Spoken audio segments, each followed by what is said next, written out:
आज हम लेखक शिव पूजन सहाय द्वारा लिखा गया पाठ माता का अंचल पढ़ेंगे। प्रस्तुत पाठ में लेखक ने बताया है कि भोलानाथ नामक बच्चा अपने बचपन में अधिकांश समय अपने पिता के साथ व्यतीत करता है, किंतु जब किसी विपदा या संकट में होता है तो उसे अपनी माता के आंचल की छांव में ही सबसे ज़्यादा सुरक्षा का अनुभव होता है। यानी बच्चा विपदा या संकट के समय माता की गोद में, माता के आंचल की छाया में ही अपने आप को सुरक्षित महसूस करता है। साथ ही प्रस्तुत पाठ में 30 के दशक यानी 1930 के दशक और आज की ग्रामीण संस्कृति में जो परिवर्तन आया है उसको अभिव्यक्त किया है। और लेखक ने यह भी बताया है कि 30 के दशक में बच्चों के खेल और खेल की सामग्री क्या होती थी और आज के बच्चों के खेल और खेल की सामग्रियों से क्या अंतर आया है। तो यहाँ पाठ को प्रारंभ करते हुए लेखक लिखता है कि जहाँ लड़कों का संग तहाँ बाजे मृदंग और जहाँ बूढ़ों का संग तहाँ खर्चे का तंग। तो यहाँ जहाँ लड़कों का संग यानी हम उम्र साथियों का साथ होता है तहाँ बाजे मृदंग।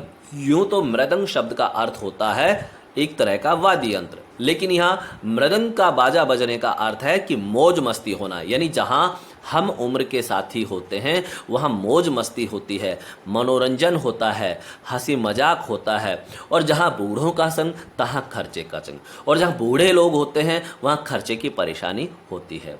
लेखक आगे लिखता है कि हमारे पिता तड़के उठकर निपट नहाकर पूजा करने बैठ जाते थे। हम बचपन से ही उनके अंग लग गए थे। माता से केवल दूध पीने तक का नाता था, इसलिए पिता के साथ ही हम भी बाहर की बैठक में ही सोया करते। वह अपने साथ ही हमें भी उठाते और साथ ही नहला धुलाकर पूजा पर बिठा लेते। हम भभूत का तिलक लगा देने के लिए उनको दिक करने लगते थे। कुछ हंसकर, कुछ झुंझलाकर और कुछ डांट कर वह हमारे चौड़े लीलार में त्रिपुंड कर देते थे। तो यहाँ मृदंग शब्द का अर्थ है एक तरह का वाद्य यंत्र। तड़के, प्रभात या सवेरा, जो प्रातःकाल जो जल्दी का समय होता है उसको प्रभात या सवेरा कहते हैं। और लीलार ललाट यानी माथा। त्रिपुंड एक प्रकार का तिलक होता है जिसमें ललाट पर 3 आड़ी या अर्धचंद्राकार रेखाएं बनाई जाती हैं। तो यहाँ लेखक ने बताया कि भोलानाथ नामक जो बच्चा है वह अधिकांश समय अपने पिता के साथ व्यतीत करता है। यानी पिता सुबह जल्दी उठकर निपट नहाकर पूजा करने बैठते तो भोलानाथ भी अपने पिता के साथ बैठता था।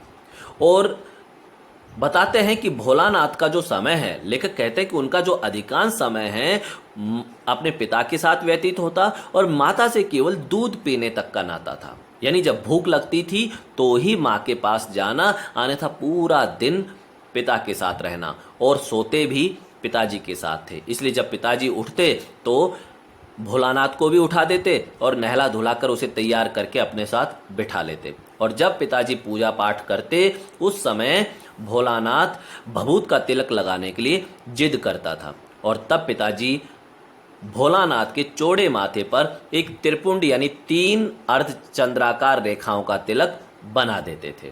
आगे लेखक लिखता है कि हमारे लीलार में भभूत खूब खुलती थी। यानी हमारे ललाट पर जो भभूत का तिलक था वो बहुत अच्छा लगता था। सिर में लंबी लंबी जटाएं थी। भभूत रामाने से हम खासे भंभोला बन जाते थे। पिताजी हमें बड़े प्यार से भोलानाथ कहकर पुकारा करते, पर असल में हमारा नाम था तारकेश्वर नाथ। हम भी उनको बाबूजी कहकर पुकारा करते और माता को मैया। जब बाबूजी रामायण का पाठ करते तब हम उनके बगल में बैठे बैठे आईने में अपना मुंह निहारा करते थे।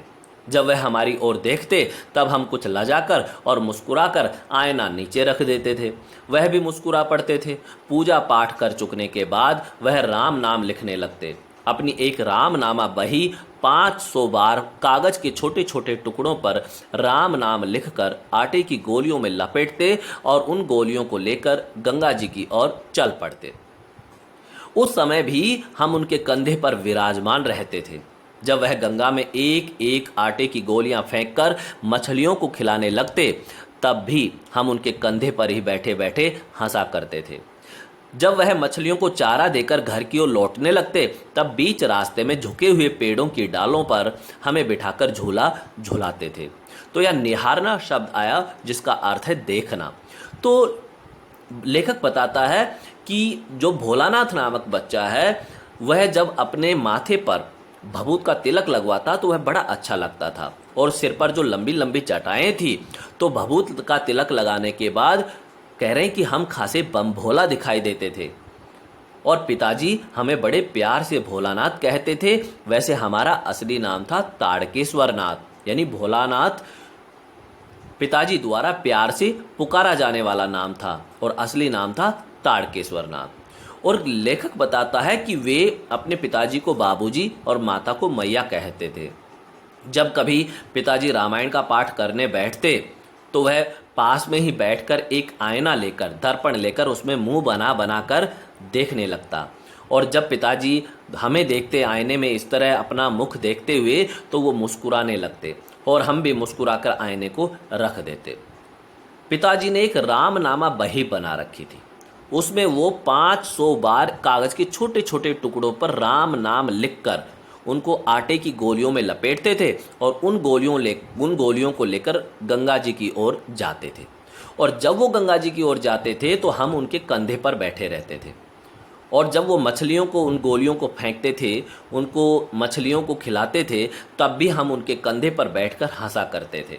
और वापस आते हुए जहाँ कोई पेड़ मिलता जिसकी नीची डाली होती उस पर बिठाकर हमें वो झूला झुलाते थे। जैसे कि प्रस्तुत चित्र में दिखाया है कि गंगा जी से लौटते हुए एक पेड़ की नीची डाली पर बिठाकर पिताजी भोलानाथ को झूला झुला रहे हैं। लेखक आगे लिखता है कि कभी कभी बाबूजी हमसे कुश्ती भी लड़ते, वह शिथिल होकर हमारे बल को बढ़ावा देते और हम उनको पछाड़ देते थे। यह उतान पड़ जाते और हम उनकी छाती पर चढ़ जाते थे। जब हम उनकी लंबी लंबी मूछें उखाड़ने लगते तब वह हंसते हंसते हमारे हाथों को मूछों से छुड़ाकर उन्हें चूम लेते थे। फिर जब हमसे खट्टा और मीठा चुम्मा मांगते तब हम बारी बारी कर अपना बायां और दाहिना गाल उनके मुख की ओर फेर देते थे। बाएं का खट्टा चुम्मा लेकर जब वह दाहिने का मीठा चुम्मा लेने लगते तब अपनी दाढ़ी या मूछ हमारे कोमल गालों पर गड़ा देते थे। हम झुंझलाकर फिर उनकी मूछें नोचने लग जाते थे। इस पर वह बनावटी रोना रोने लगते और हम अलग खड़े खड़े खिलखिलाकर हंसने लग जाते थे।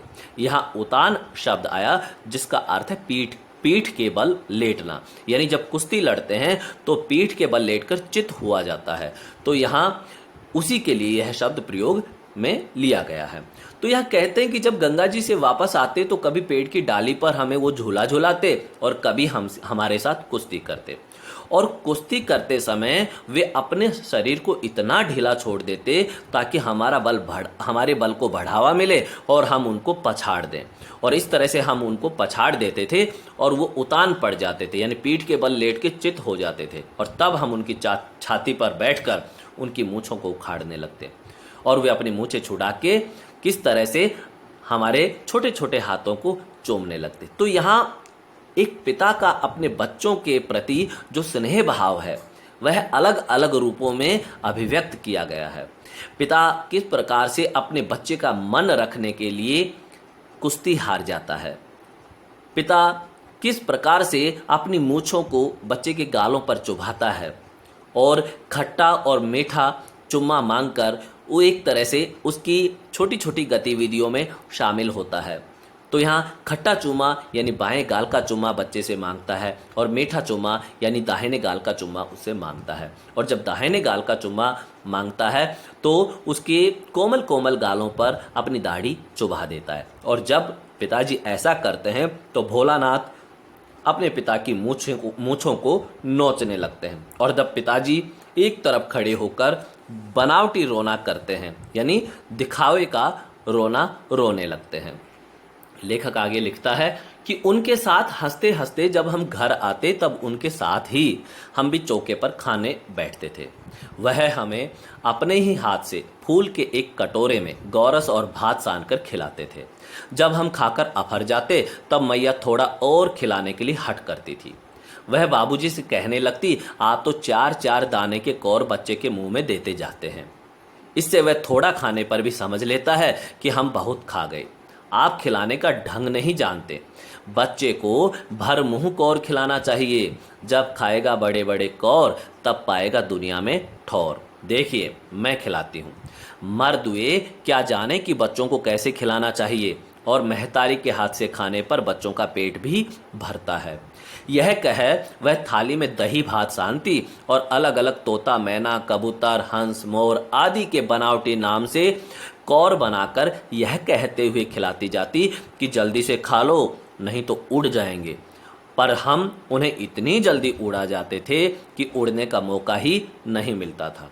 जब हम सब बनावटी चिड़ियों को चट कर जाते थे तब बाबूजी कहने लगते, अच्छा अब तुम राजा हो, जाओ खेलो। तो यहाँ पर सान कर शब्द आया जिसका अर्थ है मिलाना या गूंदना। अफर भर पेट से अधिक खा लेना। ठौर स्थान या अवसर। महतारी माता। तो कहते हैं कि जब हम वापस आते गंगा नदी से लौटकर आते तो वहाँ जब पिताजी एक चौके पर खाने के लिए बैठते तो हम भी उनके साथ बैठते, और पिताजी एक फूल के कटोरे में गोरस और भात सानकर हमें खिलाते। लेकिन जब मैया आती, यानी कि हम तो पिताजी जब खिलाते तो हम जल्दी ही खाकर अफर जाते, यानी हमारा पेट भर गया ऐसा कह देते। और मैया वहाँ आती तो मैया जिद करके हमें और खिलाने के लिए कहती और बाबूजी से कहती कि आप तो 4-4 दाने के ग्रास यानी कि कौर बच्चे के मुंह में डालते हैं, इसलिए वो थोड़ा भी खाता है तो समझ लेता है कि उसका पेट भर गया। आप मर्द लोग क्या जाने कि बच्चों को खाना कैसे खिलाया जाता है, और माँ के हाथ से खाना खाने पर ही बच्चे का पेट भरता है। और इस प्रकार से माँ दही भात को सानकर तोता मैना कबूतर हंस मोर आदि पक्षियों के नाम से बना बना के कहती कि ले बेटा जल्दी खा ले नहीं तो तोता उड़ जाएगा, इस ग्रास को जल्दी खा ले नहीं तो मैना उड़ जाएगी। तो इस प्रकार से वो हमें बहला बहला कर ग्रास खिलाती और हम उनको इतनी जल्दी उड़ा जाते यानी खा जाते कि उन पक्षियों को उड़ने का मौका ही नहीं देते। और जब हमारा पेट भर जाता तो पिताजी कहते कि अब तुम राजा हो, जाओ खेलो। बस हम उठकर उछलने कूदने लगते थे। फिर रस्से में बंधा हुआ काठ का घोड़ा लेकर नंग धड़ंग बाहर गली में निकल जाते थे। जब कभी मैया हमें अचानक पकड़ पाती तब हमारे लाख छटपटाने पर भी एक चुल्लू कड़वा तेल हमारे सिर पर डाल ही देती थी। हम रोने लगते और बाबूजी उस पर बिगड़ खड़े होते, पर वह हमारे सिर में तेल बौथ कर हमें उबट कर ही छोड़ती थी। फिर हमारी नाभि और लीलार में काजल की बिंदी लगाकर चोटी गूंदती और उसमें फूलदार लट्टू बांधकर रंगीन कुर्ता टोपी पहना देती थी। हम खासे कन्हैया बनकर बाबूजी की गोद में सिसकते सिसकते बाहर आते थे। बाहर आते ही हमारी बाट जोहने वाला बालकों का एक झुंड मिल जाता था। हम उन खेल के साथियों को देखते ही सिसकना भूलकर बाबूजी की गोद से उतर पड़ते और अपने हम झोलियों के दल में मिलकर तमाशे करने लग जाते थे। तमाशे भी ऐसे वैसे नहीं, तरह तरह के नाटक। चबूतरे का एक कोना ही नाटक घर बनता था। बाबूजी जिस छोटी चौकी पर बैठकर नहाते थे वहीं रंगमंच बनती। तो यहाँ कड़वा तेल सरसों का तेल कहलाता है और बौथ कर सरोबार कर देना, यानी सिर में तेल लगाती थी तो तेल से सरोबार कर देती थी तेल को। तो यहाँ बताया है कि किस प्रकार से जब खाना खा लेते तो भोलानाथ उछलते कूदते खेलने लगते और फिर रस्सी में बंधा हुआ एक काठ का घोड़ा यानी एक लकड़ी का घोड़ा बना हुआ था, उसको लेकर नंग धड़ंग बाहर गली में निकल जाते और उस लकड़ी के घोड़े से खेलते रहते। लेकिन जब कभी मैया अचानक आती और हमें पकड़ लेती, पकड़ कर हमारे सिर में थोड़ा बहुत चुल्लू भर कड़वा तेल यानी सरसों का तेल हमारे बालों में लगाने लगती तो हम रोने लगते थे और बाबूजी इस पे बिगड़ जाते थे। लेकिन माँ हमारे सिर में तेल लगाकर ही छोड़ती थी। फिर वो हमारी नाभि और हमारे लिलार यानी हमारे लालार माथे पर काजल की एक बिंदी लगाती ताकि नज़र ना लगे। हमारी चोटी गूंदती और उसमें एक फूलदार लट्टू बांध देती थी और रंगीन कुर्ता टोपी पहन के हम खासे कन्हैया लगते थे। लेकिन माँ जब हमें इस प्रकार तैयार करती तो हमें अच्छा नहीं लगता था। हम खेलना चाहते थे, इसलिए हम बाबूजी की गोद में सिसक सिसक कर रोते हुए बाहर आ जाते। और हम जब सिसक सिसक के रो रहे होते उस समय हम देखते कि हमारी बाट जोहने वाला, हमारी इंतजार करने वाला बालकों का एक झुंड बाहर खड़ा है और हम अपने साथियों को खेलते हुए देखकर सिसक सिसक कर रोना हम भूल जाते और बाबूजी की गोद से उतरकर अपने हमजोली अपने साथियों के दल के साथ मिलकर हम भी तमाशा करने लगते। तो यहाँ देखो बताया है कि बच्चा सिसक सिसक कर बाबूजी की गोद में रो रहा है, लेकिन जैसे ही अपने साथियों को देखता है, उनको खेलते हुए देखता है, वह सिसक सिसक कर रोना भूल जाता है और अपने बच्चों को खेल में मिल जाता है, उन बच्चों के साथ खेलने में संलग्न हो जाता है। तमाशे भी, और बाद में ये इतने तमाशे करते, तमाशे भी ऐसे वैसे नहीं, नाटक करते थे, तरह तरह के नाटक। चबूतरे का एक कोना ही नाटक घर बनाते और उसमें जो छोटी चौकी पर पिताजी बैठकर नहाते थे उसको वो रंगमंच बनाते। अब कहते हैं कि उसी पर सरकंडे के खंभों पर कागज का चंदवा तान कर मिठाइयों की दुकान लगाई जाती। उसमें चिलम के खोंचे पर कपड़े के थालों में ढेले के लड्डू बनते, पत्तों की पूरी कचौरियाँ, गीली मिट्टी की जलेबियाँ, फूटे घड़े के टुकड़ों के बतासे आदि मिठाइयाँ सजाई जाती। ठीकरों के बटखरे और जस्ते के छोटे छोटे टुकड़ों के पैसे बनते। हम ही लोग खरीदार और हम ही लोग दुकानदार। बाबूजी भी 2-4 गोरखपुरी पैसे खरीद लेते थे। थोड़ी देर में मिठाई की दुकान बढ़ाकर हम लोग घरौंदा बनाते थे। धूल की मेड़ दीवार बनती और तिनकों का छप्पर दातुन के खंभे, दिया सलाई की पेटियों के किवाड़, घड़े के मुहड़ के चूल्हा चक्की, दिए की कढ़ाई और बाबूजी की पूजा वाली आचमनी कलछी बनती थी। पानी के घी, धूल के पिसान और बालू की चीनी से हम लोग जौनार करते थे। जौनार भोज, दावत। हम ही लोग जौनार करते और हम ही लोगों की जौनार बैठती थी, यानी हम ही लोग भोज देते, दावत देते और हम ही लोग दावत में जीमने के लिए बैठते थे। जब पंगत बैठ जाती तब बाबूजी भी धीरे से आकर पांत के अंत में यानी पंक्ति के अंत में जीमने के लिए बैठ जाते थे। उनको बैठते देखते ही हम लोग हंसकर और घरौंदा बिगाड़कर भाग चलते थे। वह भी हंसते हंसते लोटपोट हो जाते और कहने लगते, फिर कब भोज होगा भोलानाथ।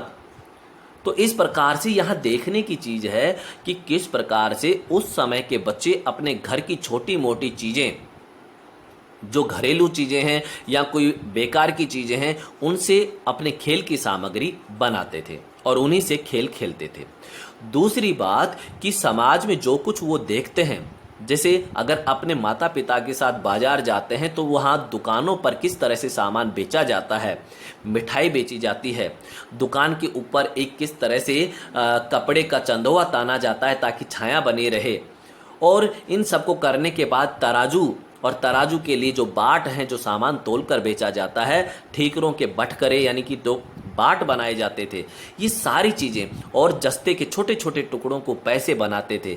तो इस प्रकार जो कुछ बच्चे अपने समाज में देखते हैं उसको अपने खेल का हिस्सा बना लेते हैं। तो यहाँ जहाँ बच्चे खेल खेल में जो सामाजिक चीज़ें सीख रहे हैं, व्यापार करना सीख रहे हैं, वो एक व्यवहारिक जो जीवन जिया जाता है वो उनके अंदर मूल्य उभर कर आ रहे हैं। तो खेल खेल में यहाँ बच्चे बड़ी अच्छी अच्छी चीज़ें भी सीखते थे।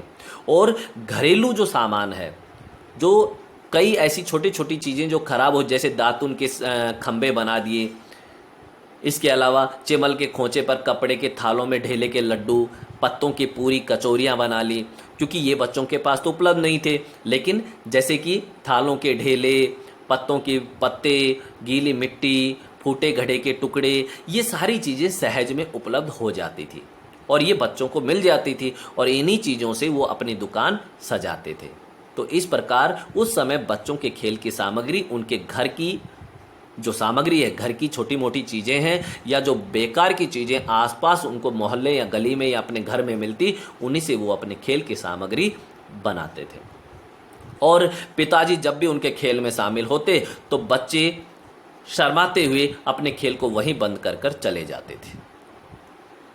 झूठ मूठ की जौनार यानी कि भोज भी ये बच्चे देते थे, यानी दावत देते थे और खुद ही दावत देने वाले कुछ बच्चे दावत देने लग जाते और खुद जो कुछ बच्चे थे वो दावत में जेमने के लिए बैठ जाते थे। यहाँ चंदोवा शब्द का अर्थ है छोटा शामियाना, जो कि बच्चे एक कागज का चंदोवा बना लेते थे। जौनार भोज या दावत। जेमने शब्द का अर्थ है भोजन करना। तो यह पहला भाग था। इस पहले भाग में हमने भोलानाथ के जीवन के जो खेल की सामग्री और उनके खेलने के जो तरीके हैं उनको देखा, पिताजी के साथ वो समय व्यतीत करते हैं वो देखा, और माता किस प्रकार से उसको भोजन कराती है उसका वर्णन किया। अगले भाग में हम और देखेंगे कि इनके खेल की सामग्री और खेलने के तरीके कैसे होते हैं। धन्यवाद।